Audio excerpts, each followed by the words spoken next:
자, 이번 시간에는 우리 국민들이 반드시 알아야 될 일본 관련 내용들을 좀 정리해 봤습니다. 좀 금기시되는 내용인데 무관심과 무지 때문에 우리가 뭐 입에 담거나 행동으로 표출하는 경우가 있거든요. 자, 이런 일 없게 하기 위해서 몇 가지 좀 상식, 일반 상식이 아니라 일본 상식을 알려드리도록 하겠습니다.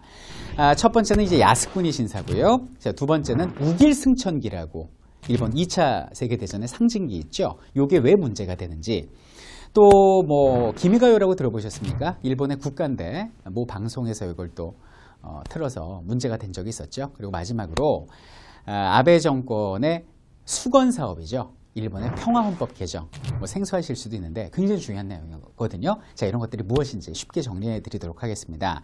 자, 첫 번째 야스쿠니 신사부터 살펴보도록 하겠습니다. 신사라는 게 뭡니까? 사당이에요, 사당. 일본에는 전통 종교가 있습니다. 그것을 신도라고 부르는데요. 신도의 사당을 신사라고 불러요. 이 신도라는 종교를 보면 참 재밌습니다. 애니미즘인데요. 모든 사물에 다 정령, 신이 있다고 믿는 겁니다. 옷의 신이 있고요. 여기는 분필의 신이 있고요. 지우개의 신이 있고요. 여기는 칠판의 신이 있습니다. 이것이 일본인들이 믿는 수만 가지의 신, 바로 신도. 예, 내용이 되겠고, 그리고 이 신도 관련 사당이 있어야 될 거 아닙니까? 이걸 신사라고 그러니까 예를 들면 기독교의 교회, 불교의 절과 같다라고 보시면 되겠습니다. 자, 그런데 우리가 알고 있는 야스쿠니 신사는 일반 신사들하고 다른 점이 있습니다. 그 첫 번째 뭐가 다르냐? 일반 신사들은 자발적으로 만들어지게 되는데 야스쿠니 신사는 일본에 의해서, 국가에 의해서 인위적으로 만들어진 신사라는 것입니다. 1860년대 일본에 메이지 천황이 있었습니다. 그 전에는 일본의 권력은 막부라고 그래가지고 장군들한테 있었는데 메이지 천황이 그 장군들의 권한을 뺏어오는 과정에서 전투가 벌어져요. 그때 메이지 천황을 지키느라고 목숨을 잃은 사람들, 일본 국민들이 봤을 때는 훌륭한 호국 영령들이 되겠죠. 그 사람들을 안치한 곳을 야스쿠니 신사라고 부릅니다. 그때 만들어졌어요. 1869년에. 야스쿠니라는 것은 평화라는 뜻입니다. 그러니까 평화의 나라라는 뜻이죠. 뭐 이름은 그래요. 근데 초반에 야스쿠니 신사는 별 문제가 되지 않는데요. 이것이 1978년부터 문제가 되기 시작합니다. 2차 세계대전 당시에 A급 전범으로 구분된 14명의 전범들의 어떤 위패가 합사되게 되면서 문제가 된 거죠.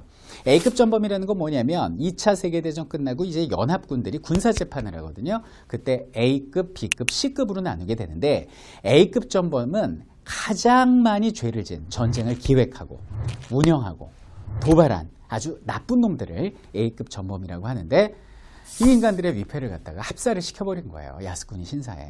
그리고 일본 국민을 대표하는 아베 신조가 2013년에 가서 거기서 뭐 빌어대고요. 이거 정말 통탄한 일이 아닌가라고 생각을 합니다.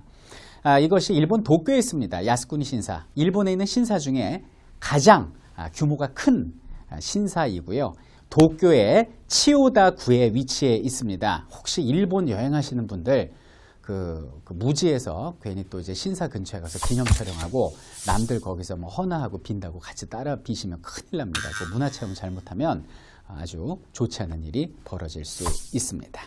자, 이상이 야스쿠니 신사에 관련된 내용이었고, 자, 두 번째는 우길기에 대해서 이야기해 보도록 하겠습니다. 흔히들 우길승천기라고 이야기를 하는데 정확한 표현은 우일기가 되겠습니다.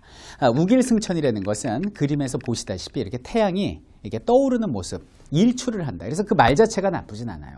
야, 너 요새 잘 나가더라. 너 완전 우길승천하는 거 아니야? 같은 말입니다. 근데 이게 왜 문제가 되냐면, 자, 2차 세계대전 당시에 일본의 군대가, 여기는 일본 국기가 따로 있잖아요. 그런데 일장기 외에 2차 세계대전 당시에 일본 군대가 상징적으로 달고 다녔던 기가 우길승천기였습니다. 그래서 상징성으로 따지면 독일의 하켄크로이츠하고 비슷한 모양새지요.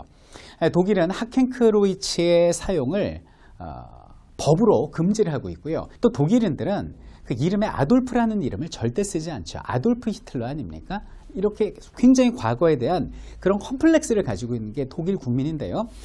여기는 일본의 경우는 1954년 이후에 육상 자위대와 해상 자위대의 깃발로서 사용하고 있다는 얘기죠. 이건 일부에서도 말씀드렸지만 그들의 어떤 그 과거를 반성하려는 그 자세, 마음가짐 자체가 없다는 것을 반증하는 겁니다. 근데 중요한 건 우리나라의 어떤 물론 이제 몰라서 그런 거지만 이제 앞으로 그러지 말자라는 얘기는 젊은 청년들이 이런 비슷한 상징을 가지고 방송을 한다든지 거리를 활보한다든지 이런 일이 있거든요. 이런 무지는 있어서는 안 되겠다. 그래서 일본인들이 축구 경기 한일전 하면 막 우길기 꺼내들고 그러잖아요. 그거는 좋은 모양새가 아니다. 독일로 따지면 하켄크로이츠 꺼내드는 거하고 똑같은 좋지 않은 행동이다라는 걸 좀 알아야 될 것 같습니다. 우리가 알아야 그들을 가르칠 거 아닙니까? 자, 세 번째로는 기미가요입니다. 이 기미가요라는 것은 일본의 국가가 되겠습니다. 우리나라로 따지면 애국가에 해당하는 건데요. 내용이 그래요. 천황을 평생토록 우리가 영원만대 모시자. 모래알이 점점 더 커져서 바위가 될 때까지 천황폐하 만세 이런 식의 노래인데, 이것이 이제 문제가 뭐냐면은 일제강점기에 일본이 우리들의 어떤 민족성 자체를 말살시키려고 강제로 우리한테 외워서 부르게 했던 노래가 여기는 기미가요거든요. 그래서 이것도 역시 2차 세계대전의 상징과도 같은 것이다. 그래서 우리는 이것을 금기시하고 있습니다. 기미가요를 제가 여기서 틀어드릴 순 없지만은요. 적어도 중요한 거는 우리가 기미가요를 왜 경계해야 되는 것이구나 정도는 알아야 될 것입니다. 마지막으로 일본의 평화헌법이 되겠습니다. 작년 12월 달에 자민당이 압승을 하면서 아베 신조 총리의 평화헌법 개정이 가시화됐다. 박차를 가한다. 이런 말이 있었습니다. 그럼 평화헌법이 무엇일까요? 일본이 패전을 한 것이 1945년 아닙니까? 패전하고 그 다음해인 1946년에 미군 점령 당시에 일본이 만드는 헌법이 평화헌법이 되겠습니다. 평화헌법 구조의 내용을 보면 1항, 일본은 무력을 행사하지 않는다. 일체. 2항, 일본은 군사력을 보유하지 않는다. 이런 내용을 담아놓은 거죠. 그러니까 더 이상 전쟁을 일으킬 수 없도록 아주 그냥 못을 박아 놓은 겁니다.